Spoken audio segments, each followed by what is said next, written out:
What's going on, Washington Commanders Nation? Commander Rio checking in for duty with today's episode on the Rambling with Rio YouTube channel.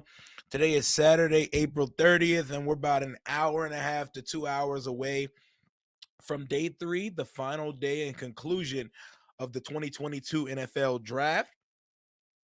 Fans are not feeling this draft so far. They're not digging it. Like, to me, I was pissed in the first round, but I came around because I know it's an actually good player. I like what we did in the third round. The second pick is a fucking head scratcher, and I'm not gonna change my mind on that, despite like it could be a good player. But we'll get to that in just a second. This episode is brought to you by Washington on the Daily on Instagram. My guy Ray is your number one source and news hub for everything Washington Commanders. Make sure y'all follow him on Instagram at WSH on the Daily. Not only is he following the team, he puts a spotlight on the fans. He gets his merch out to the fans, and his merch is good quality. Get you a WSH on the Daily t-shirt, dry fit and everything, because you know I'm not a cotton guy. It's also brought to you by BetUS Sportsbook and Casino. If you're going to gamble, gamble smart and gamble with BetUS Sportsbook and Casino using my unique link that you will see in the description below and code JOIN125 when you make your first deposit. Day three. So we took a wide receiver in the first round after a trade back, added a third and a fourth. Second round came around. Brisker's on the board, Nakobe Dean, Chad Muma, Leo Chenal, Kirby Joseph, a lot of picks that all the quarterbacks were on the board as well. And we decided to take a defensive tackle who himself admit for the second day in a row, the prospect that we selected was like, yo, my agent was like, yo, you probably go at like the fourth or something, man. So we're out here doing God's work for these prospects, and we're picking guys far before they expected to go. He didn't. I think Fedarian Mathis, that is our second round pick. I think he would still be on the board right now, but who the fuck am I? I don't know shit about the draft. I don't work for any teams, and I'm not Mel Kiper, but I have a great feeling that like DT's just started coming off the board at the end of round three, for real, for real. And they went back to the pipeline. Remember when Alabama was our pipeline for talent and college prospects? The pipeline is now reopened again as Washington used their second and third round picks on Alabama prospects. Fedarian Mathis, defensive tackle, fifth year senior out of Alabama, and third round pick, which I like. The third round pick is the first pick of the draft where immediately I said, yes, this is what I want. Yes, give me that. Because people keep telling me, why would we draft a running back? We have Antonio Gibson. I love Antonio Gibson. I think he could be a fine running back. I think Antonio Gibson would be his best self in a back by committee situation where a running back, a natural running back who was built to play the position, who has vision and can take the punishment and deliver punishment himself, is in play here. And for those of you who think we're getting Brian Robinson to be Peyton Barber and just stash on the bench somewhere, no, sir. No, sir. He's coming here to play. But let's start with Mathis first. Fedarian Mathis. Fedarian. I hope I'm saying that right. Fedarian. Wild name. Fedarian. I heard people call him Phil Mathis, Big Phil.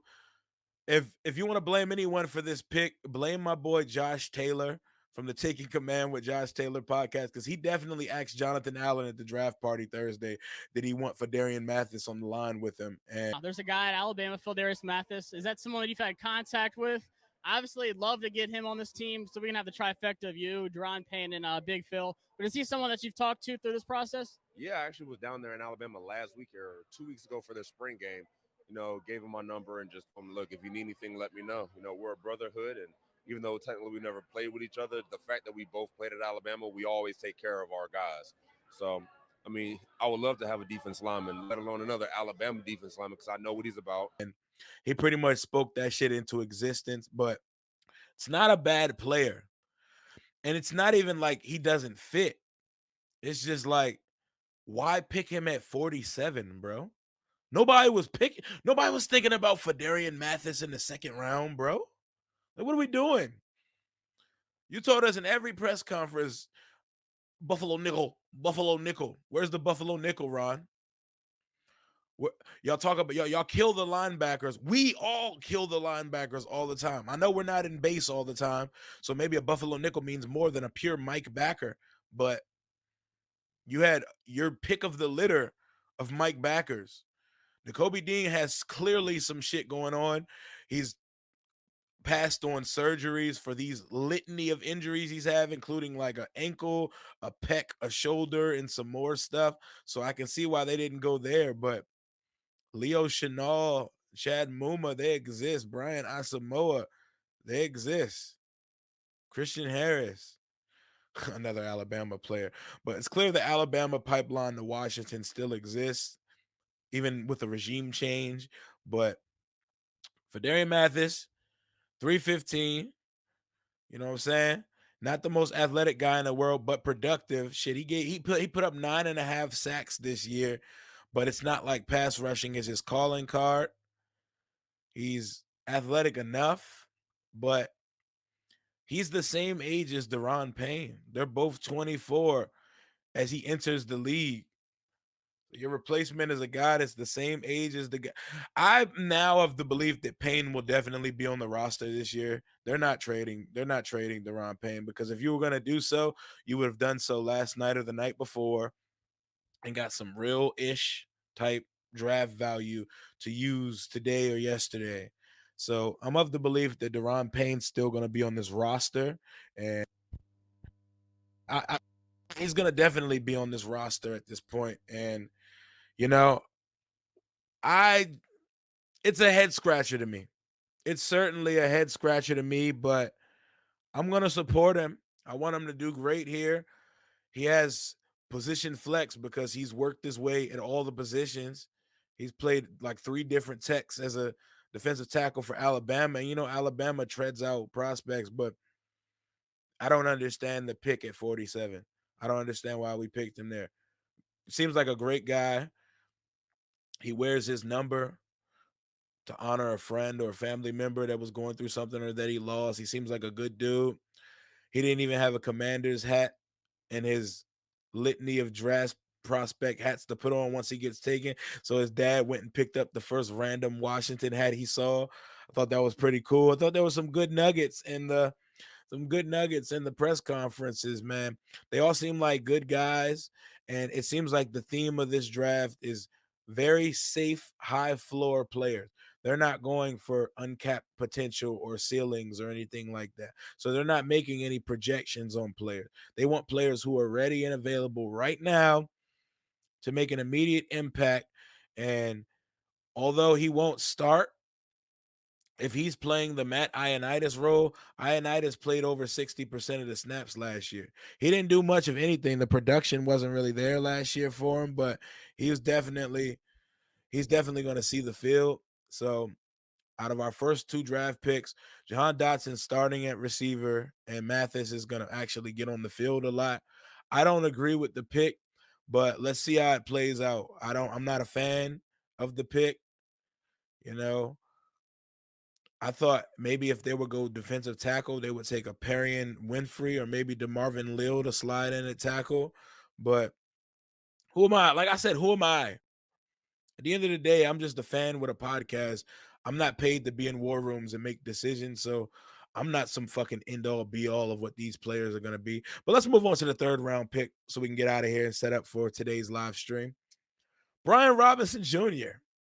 That was a pick I actually smiled and clapped when we took the pick, because I've been getting crushed for it a lot. I've been saying running back is a need on this roster. Running back is a need on this roster. Running back is a fucking need on this roster. We have a starting running back, Antonio Gibson, and J.D. McKissick. I love Jarrett Patterson. Jarrett Patterson's not a guy I'd consider in the mix to be RB1 or RB2 for this team. And Ron likes his 2 running back sets, D'Angelo Williams and Jonathan Stewart, Thunder and Lightning type setup. Antonio Gibson is a good, productive running back. I think he will be a better running back if his role is decreased. because I don't think he's ready to take the beating, battering, and bruising of a full-time feature running back in this league. I think since he's transitioned from receiver to running back, he's still learning the position. At some point, you got to have a natural, traditional running back who sees the holes innately, hits them, and doesn't leave so much yards on the field. And that is what we are getting in Brian Robinson Jr. 6'2, 225, bowling ball bruiser. But don't get it twisted. In the open field, the guy is elusive. The guy breaks tackles. He can make you miss when he wants to, but he wants to put that shoulder in you and he wants to deliver a blow. Lance Zierlein comps him to Chris Carson. Chris Carson is a quality starting running back in this league. We didn't draft Brian Robinson to come in here and be Peyton Barber just to put him in to not get 4th and 1s.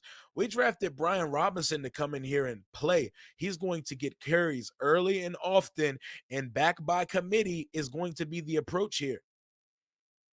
Gibson putting the ball on the ground more than every back on the league last year. It is not coincidental that they just took a 5th-year senior running back with over 500 touches, 0 fumbles, 0 fumbles, and over 500 touches as a running back. Last year, he had 1,600 all-purpose yards and over 15 touchdowns at Alabama.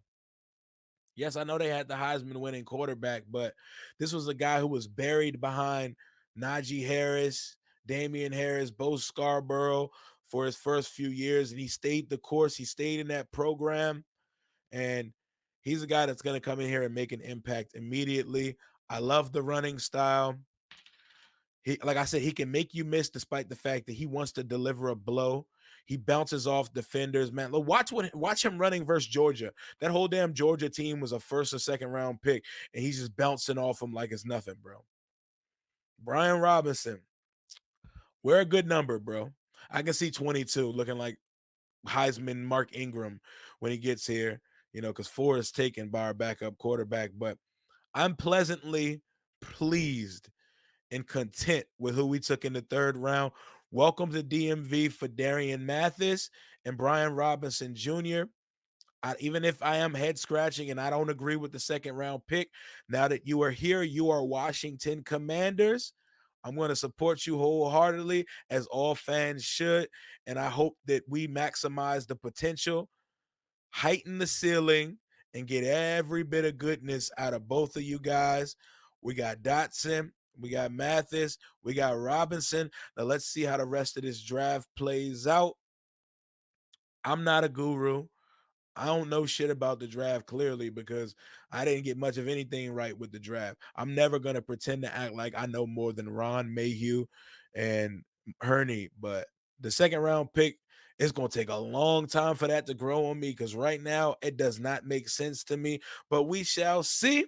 Going into day 3, I see guys on the board like Isaiah Likely at tight end, Chigo Okonkwo from Maryland, who interests me. If you want to take a quarterback, Sam Howell is there right now. He's right there. And we heard Marty Herney and company have an affinity for the guy. I'm not personally taking Carson Strong because he has like no fucking cartilage in his knees, and his knees are put together by vibranium from Wakanda or some shit like that. I'm good on that. I'm good on a strong arm guy who can't move, who doesn't have knees. I'll take the UNC guy. Diami already putting in his word for him at this moment, but that's all I got for right now. I'll see y'all when round 4 gets kicked off. Thank you to everybody supporting the stream. Thank you for everybody supporting the channel, always keeping it real in the dialogue. Even those who don't agree with what I say, I don't expect us to agree on everything, and I love a good verbal joust. So keep it up in the chat. Keep it up in the comments. We just hit 300,000 views on the channel. Thanks to all of you guys. And I'm now at 3,500 subscribers, meaning we're 500 away from 4,000 and we're 1,500 away from 5,000, which is a really good benchmark on this YouTube shit. Let's try to get to 5,000 before the end of June. June 25th was my first YouTube video. I would love to get to my 1-year anniversary and hit 5K. That'd be fire. If we don't hit it, don't worry about it. We're going to hit it at some point, but That's all I got. That's all I got for right now. Hail to the Commanders. Love you, subscribers. Appreciate you. Smash the like button on it and let me know what you think of our night 2 picks. Deuces.